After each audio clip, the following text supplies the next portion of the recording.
ईश्वर ने अपने बलिदान से दिया।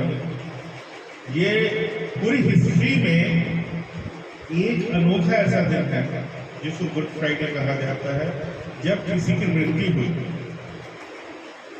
हमारे सबके घर परिवार में जब भी कोई बीमार होता है, दुखी होता है, किसी की मृत्यु होती है, तो लोग कभी भी उसको गुड नहीं बोलते, सब परेशान रहते हैं, दुखी रहते हैं।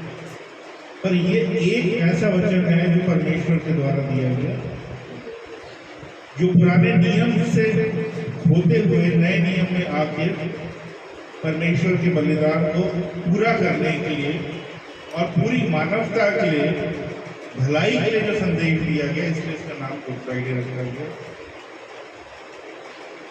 और जो क्रॉस का सिंबल है, रोमन के टाइम पे जो क्रॉस थी, ये बहुत अच्छा प्रमाण नहीं माना जाता था, क्योंकि क्रॉस पे सबसे बुरे जो लोग होते थे, जो जिनको सबसे कैपिटल पनिशमेंट दी जाती थी, बार्बेरिक पनिशमेंट दी जाती थी, जो रॉबर्स होते थे, बलात्कारी होते थे, जिनका कोई ऑप्शन नहीं होता था, उनको क्रॉस पे लटकाया जाता था। तो क्रॉस से कोई अपने आप को रिलेट ही नहीं करना चाहता था, ना कोई घर ना परिवार, कोई भी क्रॉस से अपने आप को रिलेट नहीं करना चाहता था। ये क्रॉस है, क्रॉस को घृणा का प्रमाण माना जाता था। बस परमेश्वर के यीशु मसीह के बलिदान से जो क्रॉस का जो सिंबल है वो पवित्र माना जाने लगे। आजकल हम चर्च में क्रॉस लगाते हैं, कोर्ट में क्रॉस लगाते हैं, बड़ी शान से क्रॉस लगा के घूमते हैं उस प्रमाण को लेके, क्योंकि परमेश्वर ने जो बलिदान दिया उसके कारण क्रॉस का जो पूरा अस्तित्व चेंज हो चुका। पहले अगर कोई क्रॉस लगाता था या उसके पास क्रॉस होती थी, उसको माना जाता था ये बहुत खराब पनिशमेंट मिली है। पर आज की डेट में लोग उसको प्राउड सिंबल मानते हैं। पास्टर्स हो, बिशप हो, क्रिश्चियंस हो, घर में, चर्चेज में, कार में, कौन सी जगह क्रॉस, और उसको प्योरेस्ट फॉर्म माना जाता है, गॉड से कनेक्टिविटी का माना जाता है। तो आज का जो हमारा वचन है, जॉन 19 वर्स 26 एंड 27, जो क्रॉस पे कहा गया, तो आज का जो वचन है, ये जो वचन है, ये सिर्फ हमें एक चीज याद दिलाता है कि ये जो दिन है, ये सिर्फ रिमेम्बरेंस का दिन नहीं है कि परमेश्वर ने अपनी जान क्रॉस पे दी। आज का दिन सेल्फ रियलाइजेशन का दिन है। जब क्रॉस पर जीसस को देखते हुए आप देखो तो उनको सिर्फ दर्द में थे, पीड़ा में थे, पर फिर भी उनने अपना प्योरेस्ट फॉर्म ऑफ लव दिखाया। और अपने आखिरी पलों में भी उनने, जीसस ने यही कहा, woman here is your son and here is your mother. सोचिए, इतनी पीड़ा में भी जो दूसरे के दर्द को समझे, वो क्या सकता है? इसी चीज को कहते हैं डिवाइन लव। जीसस क्रॉस में है, सोचिए, उनका शरीर टूटा हुआ है और वो, उनकी नजर अपनी माँ मरियम की तरफ, मेरी की तरफ जाती है, और एक माँ अपने बेटे को क्रॉस पे लटका हुआ इतनी दर्द में, इतनी पीड़ा में देखती है, और उसका दिल टूटा हुआ है मरियम का। और उस वक्त उसका बच्चा, उसका बेटा उसको कंफर्ट दे रहा है। ये नॉर्मल नहीं, ये डिवाइन है। दूसरे को दर्द को नोटिस करना और उसको अपनाना, उसके बारे में सोचना जब हम खुद पीड़ा में हैं, ये नॉर्मल नहीं। अगर हम किसी से हेल्प मांगने जाए, कोई मदद मांगने जाए और हमारे पास खुद ही प्रॉब्लम चल रही हो, तो हम सीधा ना कर देते हैं, हम अपनी प्रॉब्लम गिनाने लगते हैं। पर जीसस ने ऐसा नहीं किया। वो खुद प्रॉब्लम में है, पीड़ा में है, दर्द में, खून में, बहरा है, उनके शरीर से हड्डियां टूटी हुई हैं, पर फिर भी वो सोचते हैं। जीसस अपनी माँ को जॉन के हवाले करते हैं। वो इंश्योर करते हैं कि उनके जाने के बाद उनकी माँ की देखभाल कौन करेगा, और वो जॉन को इसकी रिस्पॉन्सिबिलिटी देते हैं।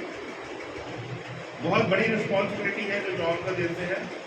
इंडियन फैमिलीज में भी हम देखें, अगर हमारी ज़्यादातर इंडियन कल्चर में इस तरह से ज़्यादा होता है कि जब पिता की मृत्यु हो जाती है तो घर का जो सबसे बड़ा बेटा होता है तो उसके ऊपर सारी जिम्मेदारी आती है।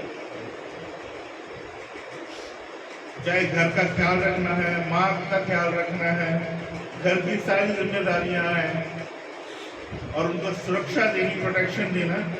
तो जीसस क्राइस्ट क्रॉस पे होते हुए भी अपनी जिम्मेदारी पूरी तरह से निभाते हैं।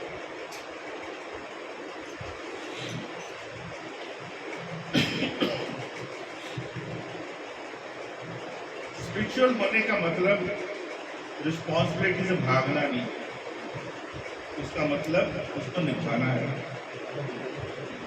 फेथ का मतलब आपको रिस्पॉन्सिबल भी होना है और आपको प्रेम भी दिखाना है। जब जीसस जॉन से कहते हैं हियर इज योर मदर, वो सिर्फ एक अरेंजमेंट नहीं कर रहे हैं उनके मरने के बाद, वो एक नया परिवार क्रिएट करते हैं जॉन को। क्योंकि मेरी और जॉन बायोलॉजिकल फैमिली नहीं है, लेकिन अब वो स्पिरिचुअली कनेक्टेड है। अगर आज हम अपने आप को देखें, यहाँ सब लोग अलग बैकग्राउंड से, कईयों की भाषाएं अलग होंगी, कल्चर अलग होंगे, फिर भी जब चर्च खत्म होएगा हम एक दूसरे से मिलेंगे तो एक दूसरे को ब्रदर सिस्टर कहते हैं। क्योंकि ये जो क्रॉस है, ये क्रॉस हमें जोड़ती है और यीशु मसीह में हम एक परिवार है। तो इस चीज का हमें ध्यान रखना चाहिए। जीसस ने सिर्फ फील नहीं किया कि मेरे जाने के बाद क्या होएगा, कौन मेरी माँ का ख्याल रखेगा, कौन करेगा, कैसे होएगा। एक चीज होती सिर्फ फील करना, पर जीसस ने उसके ऊपर एक एक्शन लिया वहां के वहां। एक अगर एग्जांपल देखें, अगर एक आदमी रोड पे गिर जाता है, बहुत से लोग देखते हैं, अगर आज भी हम देखें अगर रोड पे एक्सीडेंट हो जाता है तो बहुत से लोग देखते हैं, रुक रुक के देखते हैं, कई तो वीडियो बनाने लगते हैं। कईयों को बुरा भी लगता है उसके ऊपर देख के कि बेचारा गिर गया है, चोट लगी है, इतनी सारी चीजें उसको प्रॉब्लम हो रही है, पर कोई हेल्प नहीं करता उसको। पर अगर कोई एक इंसान आके उसकी हेल्प करे तो डिफरेंस क्या था इन सब चीजों में। कितने लोग देख रहे थे, 100 लोगों ने देखा, 10 ने वीडियो बनाए और एक ने हेल्प करी, क्योंकि उसने एक्शन किया। हम भी कहते हैं लोगों से, हम आपकी केयर करते हैं, हम आपकी पीड़ा को समझते हैं, हम आपके दर्द को समझते हैं, समस्या को समझते हैं, पर क्या हम कभी उनकी हेल्प करते हैं? क्या हम कभी उनको कॉल करते हैं, या क्या हम किसी भी तरह से उनको सपोर्ट करते हैं? लव, प्रेम बिना एक्शन के इनकम्प्लीट है। जब तक हमारे प्रेम में कोई एक्शन नहीं होता है, अगर हम किसी को भी, चाहे बच्चे हों, माँ बाप हों, हम सिर्फ बोलते हैं प्रेम करते हैं, तो सिर्फ वो उससे काफी नहीं होता है। हमें उसके बदले में कुछ दिखाना पड़ता है, कोई जिम्मेदारियां निभानी पड़ती है उस प्रेम के लिए, तभी। और एक बहुत अच्छी इंग्लिश में सेइंग है, the price of greatness is responsibility. अगर आपको ग्रेट बनना है तो जरूरी नहीं कि युद्ध ही लड़ना पड़ेगा, प्राइम मिनिस्टर ही बनना पड़ेगा। अगर आपको अपने घर में भी अगर आपको हीरो बनना है तो घर वालों के लिए कुछ ऐसे काम करने पड़ेंगे, आपको रिस्पॉन्सिबल रहना पड़ेगा। जैसे जीसस ने क्रॉस से अपनी रिस्पॉन्सिबिलिटी अपनी मां के प्रति निभाई।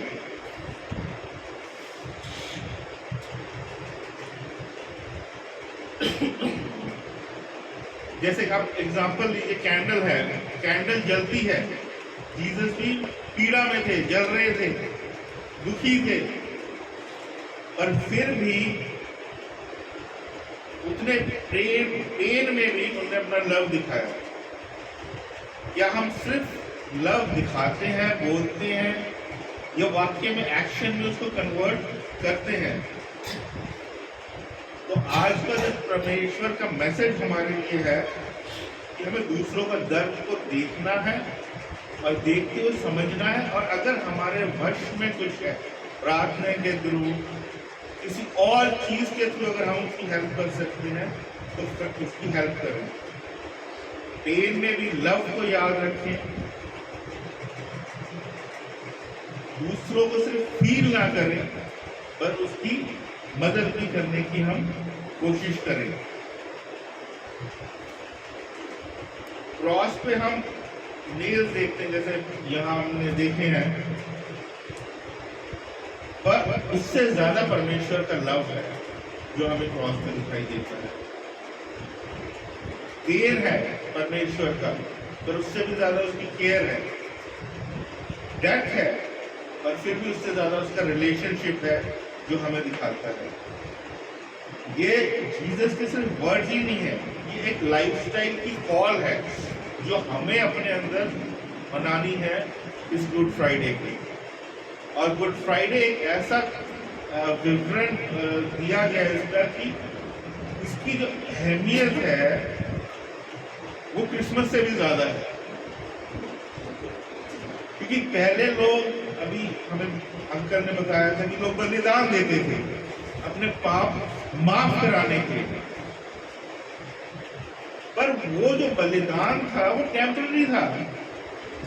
आपने एक पाप किया, आपने एक बलिदान दिया, आपने एक पाप किया, आपने एक बलिदान दिया, और वो चलता रहता था, चलता रहता था, कोई परमानेंट सोल्यूशन नहीं था। तो उसका जो परमानेंट सोल्यूशन निकाला गॉड ने, वो यही था कि प्योरेस्ट फॉर्म, जिसने कोई गुनाह ना किया हो, वो जाके क्रॉस पे अपनी जान दे और हम सबके उद्धार का कारण बने, ताकि उसके बाद और कोई बलिदान की जरूरत ही ना पड़े। तो आज का दिन वही हमें बताता है कि वो इतना इंपॉर्टेंट बलिदान परमेश्वर ने दिया कि अब हमें किसी बलिदान की जरूरत नहीं है। अब हमें सिर्फ प्रार्थना में परमेश्वर के जैसे चलने की कोशिश करने में ही हमारा उद्धार है। तो वही हम समझे, वही हम जाने कि हम सब अपने कंफर्ट जोन से बाहर निकल के Jesus like thought, Jesus like thinking, Jesus like compassion को रखें, याद रखें, और हम वही हम अपने लाइफस्टाइल में, जब हम वो अपने लाइफस्टाइल में लाएंगे तो हमारे पास बहुत सारी ब्लेसिंग्स आएंगी, बहुत सारी आशीषें आएंगी।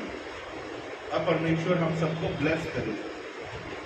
तो इससे ज़्यादा समय न लेते हुए आप सबका धन्यवाद करता हूँ।